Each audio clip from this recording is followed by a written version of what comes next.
आज के इस क्लास में पढ़ने वाले हैं अर्थशास्त्र का अर्थ, मीनिंग ऑफ इकोनॉमिक्स।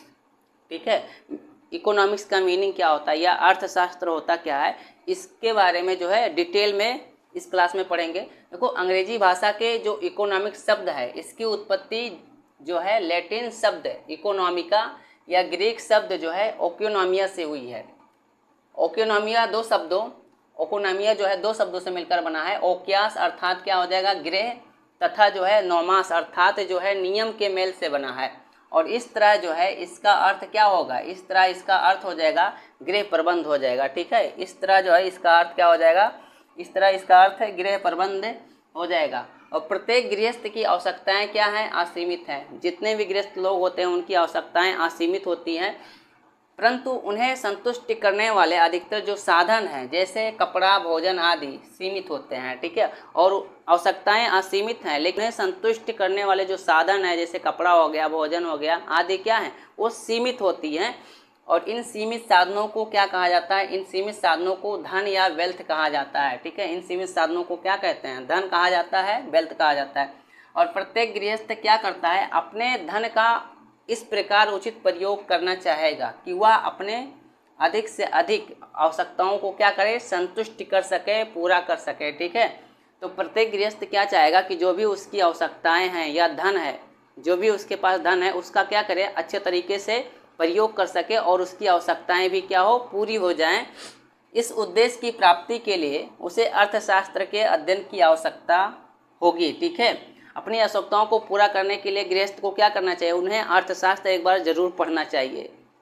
ठीक है, जिससे क्या हो, वो अपनी आवश्यकताओं को अच्छे तरीके से मैनेज कर सके, पूरा कर सके। क्योंकि अर्थशास्त्र में जो है जितने भी व्यक्ति होते हैं उनकी क्रियाएं होती हैं, उसका कैसे मैनेज करना है, उसको कैसे अच्छे तरीके से प्रयोग करना है, इन सभी चीज़ों के बारे में बताया जाता है। और अर्थशास्त्र एक अत्यंत उपयोगी एवं महत्वपूर्ण क्या है, सामाजिक विज्ञान है। अर्थशास्त्र क्या है, एक अत्यंत उपयोगी है और महत्वपूर्ण क्या है, सामाजिक विज्ञान है, जिसमें मनुष्य की आर्थिक क्रियाओं का अध्ययन किया जाता है। जो भी मनुष्य की जितनी भी आर्थिक क्रियाएं हैं उसका अध्ययन किस में किया जाता है, अर्थशास्त्र में किया जाता है। ठीक है, और आर्थिक क्रियाएं अब क्या होती हैं, देखो आर्थिक क्रियाएं वे क्रियाएं हैं जिनका संबंध मनुष्य की आवश्यकताओं को संतुष्ट करने वाले सीमित साधनों या धन के कुशलतम प्रयोग से है।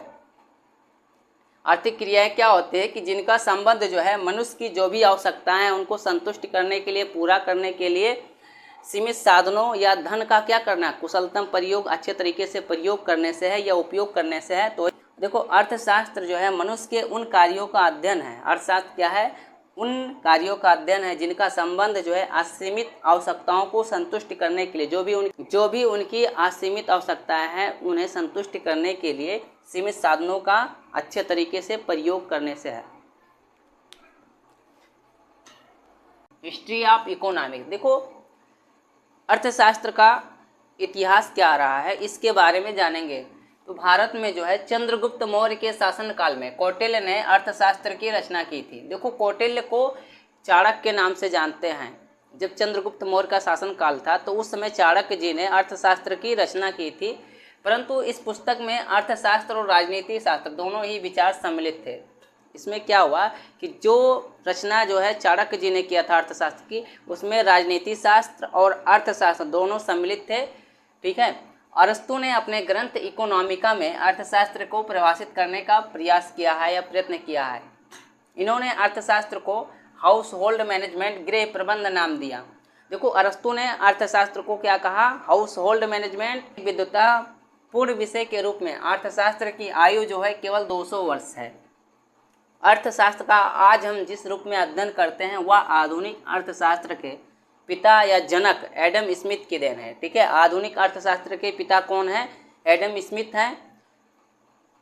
1776 ईस्वी में एडम स्मिथ की पुस्तक जो है an inquiry into the nature and causes of wealth of nation.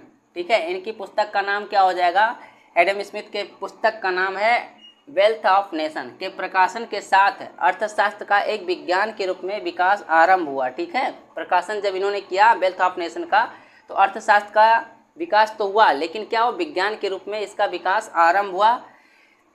लेकिन एक वैज्ञानिक विषय के रूप में विकसित होने के बाद भी, ठीक है, लेकिन क्या हुआ, एक वैज्ञानिक विषय के रूप में विकसित होने के बाद भी लगभग 100 वर्ष तक इसको राजनीति अर्थशास्त्र के रूप में जाना जाता रहा। ठीक है, लगभग क्या हुआ, 100 वर्षों तक इसको राजनीतिक अर्थशास्त्र के रूप में जाना जाता रहा। ये इसका इतिहास हो गया। वैसे बताएं तो इतिहास बहुत लंबा चौड़ा है, बस शॉर्ट में इतना इतिहास बता दे रहे हैं। आज के इस क्लास में पढ़ने वाले हैं अर्थशास्त्र की परिभाषाएं, डिफिनेशन ऑफ इकोनॉमिक्स। ठीक है, अर्थशास्त्र की परिभाषाएं क्या होती हैं इस क्लास में जानेंगे। और इसके पहले हम पढ़ चुके हैं अर्थशास्त्र का मीनिंग क्या होता है और इतिहास अर्थशास्त्र का क्या रहा है, इसके बारे में जान चुके हैं। अब परिभाषाएं जानेंगे। वैसे तो परिभाषाएं अनेक विद्वानों के द्वारा, ठीक है, बहुत दिए गए हैं, लेकिन जो इम्पोर्टेंट परिभाषाएं हैं उसी के बारे में पढ़ेंगे। तो फर्स्ट नंबर पे है धन संबंधी परिभाषा, वेल्थ बेस्ड डेफिनेशन। ठीक है, तो इसमें क्या है कि एडम स्मिथ के अनुसार अर्थशास्त्र का संदर्भ धन अर्जित करने की गतिविधियों से है। ठीक है, धन अर्जित करने वाली जितनी भी गतिविधियां हैं, एडम स्मिथ ने कहा है, उससे लगाया जाता है। और समाज में रहने वाले प्रत्येक व्यक्ति को अपनी जो है ज़रूरत पूरा करने के लिए क्या होता है, धन की ज़रूरत होती है, पैसे की ज़रूरत होती है। और दूसरे शब्दों में अर्थशास्त्र जो है उत्पादन, वितरण, लेन देन तथा पूंजी के सेवन से जुड़ा है। ठीक है, अर्थशास्त्र जो है उत्पादन हो गया, वितरण हो गया, लेन देन हो गया और पूंजी के सेवन से है जो भी। दूसरा हो जाएगा कल्याण संबंधी परिभाषा, वेलफेयर बेस्ड डिफिनेशन। देखो, कल्याण संबंधी परिभाषा में मार्शल के अनुसार राजनीतिक अर्थशास्त्र अथवा अर्थशास्त्र जो है साधारण जीवन व्यवसाय में मनुष्य की क्रियाओं का अध्ययन है। ठीक है, इन्होंने कहा है मार्शल साहब ने कि राजनीतिक अर्थशास्त्र अथवा अर्थशास्त्र जो है साधारण जीवन व्यवसाय में मनुष्य की जो भी क्रियाएं हैं उसका अध्ययन करना है और यह इस बात का पता लगाता है कि वह किस प्रकार आय प्राप्त करता है। ठीक है, और इसमें यह क्या करना है, अध्ययन करने के पश्चात यह पता लगाया जाता है कि वह किस प्रकार का आय प्राप्त करता है और किस प्रकार उसका उपयोग करता है। ठीक है, किस प्रकार का इनकम हो रहा है और किस जगह पे उसका उपयोग कर रहा है, उपभोग कर रहा है। तीसरा हो जाएगा विकास से संबंधित परिभाषा, डेवलपमेंट बेस्ड डिफिनेशन। इसमें क्या होता है कि किसी भी अर्थव्यवस्था में वस्तुओं और सेवाओं के उत्पादन स्तर में बढ़ोतरी उस व्यवस्था का क्या कहलाता है, विकास कहलाता है। किसी भी अर्थव्यवस्था में जो भी वस्तुएं होती हैं और सेवाएं होती हैं, ठीक है, किसी भी अर्थव्यवस्था में जो भी वस्तुएं और सेवाएं होती हैं उसके उत्पादन स्तर में यदि वृद्धि हो रही है, बढ़ोतरी हो रही है, तो वह क्या कहलाएगा, उस व्यवस्था का विकास कहलाएगा। ठीक है, तो उस व्यवस्था का क्या कहलाएगा, विकास कहलाएगा। चौथा हो जाएगा दुर्लभता से संबंधित परिभाषा।